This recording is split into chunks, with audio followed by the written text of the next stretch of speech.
So you had some, like iconic scenes, like from like Torch in the Van, Omar's Van, Yeah. all of the scenes that you was a part of. What was like one of your favorite scenes to shoot or just be a part of? Oh man. Um, when I took Kima and Orlando back into that alley, Yeah, yeah. that was that was my favorite. That was my favorite, and it was my favorite because I got a chance to watch all the stars of that show get into their bag. And when I say get into their bag, I'm talking about from Seth. I'm talking about he kicked the trash can so fucking far across set, bro. It was like they were in the element. Like Kima was shot, bro, and I got a chance to watch McNulty and Daniels rest his soul. I got a chance to watch them work. Like they really were acting, bro. And my 16-year-old self, I'm off to the side because by this time I'm already out of the car. So what they were shooting, I'm off to the side watching it, and I'm like, I'm getting a master class. I'm getting a master class. Like everybody was in their bag, bro, and it was like that was probably the most like my favorite scene to work. Yeah. Absolutely. So talk about the iconic scene when you with Levy and Yeah. they hit trying to get you with that case, but you end up getting 3 years. Absolutely, bro. Talk That about that. that was written brilliantly. Like I gotta give it to gotta give it to Ed Burns, David Simon.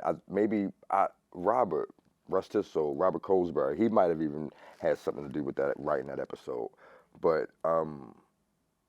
bro, it was brilliant. It was brilliant. Like I think the episode was entitled The Hunt. And, watching it, they're kicking in doors looking for me. You know what I'm saying? The entire episode. And then when you finally see me, you finally see Savino, he's arrogant. Like there's this arrogant, brash kid sitting next to Levy, and he's listening to him, and he sees the pain in McNulty's face, and he sees it in Bunk's face. Bunk is like almost ready to jump across the table at him, but um, the state's attorney or whatever, the assistant state's attorney, when she says, he's going to do every damn day to three, that's Savino's, that's his time to let them bitches know, like that ain't nothing to him, like he can do it standing on his head. You know what I'm saying? And that was that, bro. That one line, bro. Like anywhere I go, they spit that line to me. If you recognize me, because I'm older now. I was 16 in that shit. Um, if you recognize me, that's the first thing they say. Like I can do the three, ain't no thing. You know what Yeah. I'm saying? Yeah.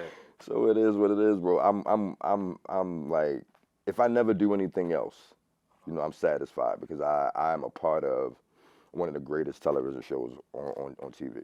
Whether you remember me or not, like I'm a part of one of the greatest TV shows. Who were some of the cast members that you was like close to while filming? um, Hassan was cool. I was a kid. You got to think. So I'm 16. These are grown men. You know what I'm saying? So it was like to a certain extent. But I got a chance to hang out with Hassan. I got a chance to hang out with Idris. I got a story. So I'm hanging with these guys, right? We having a good time. We used to, uh, uh, uh, production used to put the cast in this one hotel in downtown Baltimore called the Tremont. So one night we're there, and I believe it's Method Man, Hassan. We're all in the hotel room. Idris, and Idris is a DJ, so he had a portable studio. Everybody's laying down a verse. Method Man laid down the verse. Everybody, so it's like the end of the night. Motherfuckers falling asleep everywhere. My ass still up. I'm 16. I get to messing with the machine and delete the whole thing. Idris wake up the next morning and lose his fucking mind. Put me out and everything. So Idris, if you see this, my bad, bro. I never got a chance to apologize.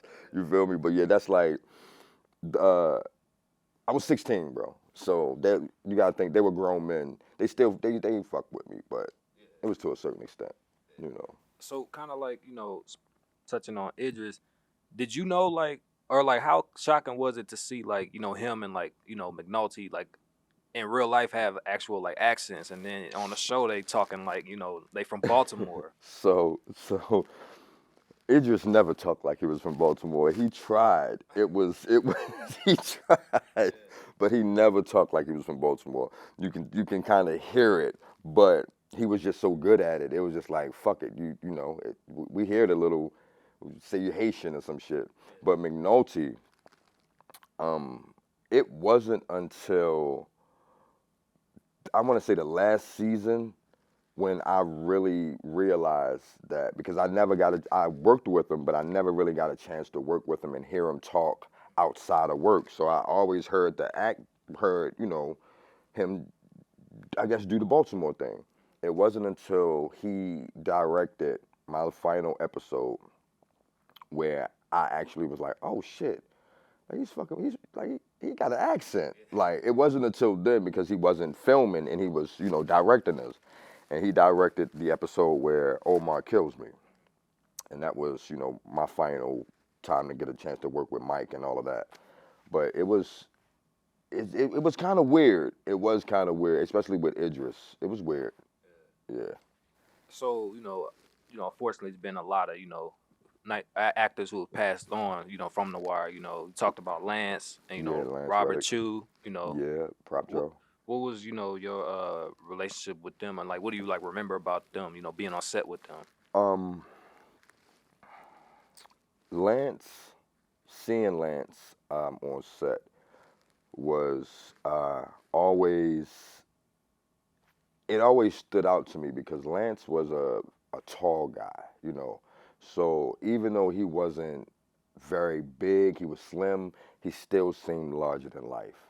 And when I would watch him perform, it was just like, again, a masterclass. When I would see him and Marla, the lady who played his wife or whatever, when I would see them work, it would always be a masterclass. I only got a chance to work with Prop Joe once, and that was the game day episode when you first introduced to Prop Joe.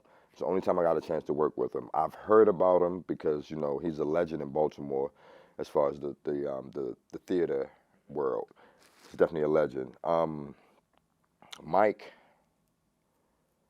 out of all of them, Mike probably was the one that kind of hit me the most because I had spoken with him. He's actually the reason why I reached out to George Pelicanos to try to get into We Own This City, because they didn't call me and say, Chris, we got a part for you. Shit, I had to like, listen, let me audition. You know what I'm saying? But it was because of Mike. Mike, I had got into something. Well, actually, I was shot in the head that year. And Mike called me. TMZ broke the news.